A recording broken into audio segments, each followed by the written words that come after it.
तुमची त्यांच्याशी? आजपर्यंत तुमचंच ऐकत आलं, आज तुम्ही आमचं ऐकायचं आणि आम्हाला त्याच्यावरती तोडगा काय ते द्यायचं, तरच आम्ही इथून हलणार नाही तर हलणार नाही. तुम्हाला मी अनेकदा आमचे जे उपशहर प्रमुख आहेत त्यांनी पत्रव्यवहार केलंय.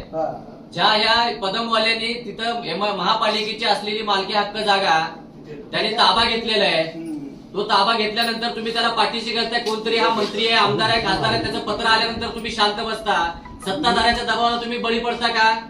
मग तुम्ही काय हे काय असंच आहे ना? हे पत्र आलं म्हणून तुम्ही शांत बसता? गेले 1.5-2 वर्ष झालं आम्ही पत्रव्यवहार करतोय.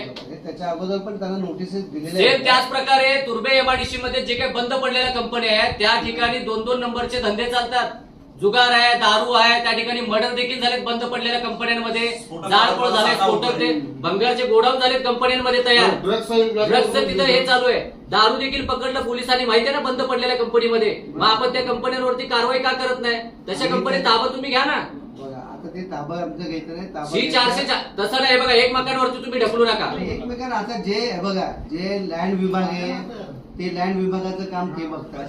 अहो पण ते बघतात म्हणजे एमआयडीसी झालं ना शेवटीला साहेब. आम्ही आरोपासून पत्रव्यवहार देतोय. उद्या प्रत्येक गोष्ट मला जर हे करत असेल तर तुम्हाला पत्र दिलं होतं, तुम्ही त्या सगळ्यांना बोलून घ्यायला पाहिजे आम्ही ज्या अधिकारी असतात त्यांना तुम्ही बोलून घ्यायला पाहिजे. त्यांना उत्तर द्यायचे तर त्यांना बोलून आता घ्या बोलून.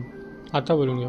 त्यांना बोलून घ्या तुम्ही. अजून तुम्हाला पत्र दिले त्याप्रमाणे तुम्ही लोकांना बोलायला पाहिजे. गाय सगळे मी बाहेर काढले. फायरच्या गाड्या रात्री तोडल्या म्हणून आग विझवलं आम्ही. ते त्याची बातमी देखील लावली पेपरला, तरी त्याच्यावरती कारवाई करत नाही.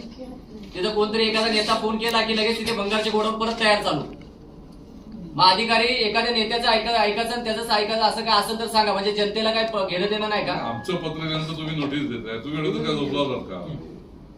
म्हणजे आम्ही तुम्हाला लागू करायचं. इव्हन आम्ही ते 440 जाऊन कारवाई पण केली. हो साहेब बघा, ते कारवाई काय केलं फोटो आहेत माझ्याकडे. उगा कुठेतरी आपलं मी मारल्यासारखं करतो, तू रडला कर, ते नका सांगू. तोडफोड काय असते आम्हाला, आम्ही सांगू का तुम्हाला? बोला आता, दाखवतो तोडफोड काय ते काय सांगतील. जे गरीब बिचारे एखादी महिला वडापाव विकत असेल ना त्याचं उचलून आणतात बरोबर. आणि जे 2 नंबरचे धंदे करतात त्यांच्यावर कारवाई करायला यांना हिंमत नाही, यांच्यात ताकद नाहीये. गणेश जाधव साहेब ऐकत साहेब आपण म्हणता ना C404 कारवाई झाली, काय झाले ते जाऊन एखाद्या ठिकाणी बाजूला कोपऱ्यात असलेली टपरी पाडून हे बाजूला आले. साहेब आहे ना स्फोटक पदार्थ तशीच आहे. वायू प्रदूषण वाढतंय म्हणून नवी मुंबईच्या आयुक्तांचा पगार थांबवला जाते आणि त्या ठिकाणी ती केबल जाळली जाते, त्यातून ते तांबा बाहेर काढला जातो. हे रोज सुरू आहे. मग हे केव्हा करणार आपण? साहेब त्या ठिकाणी आग लागली तर घरं जळतील, लोकांची जीवितहानी होईल मोठ्या प्रमाणात.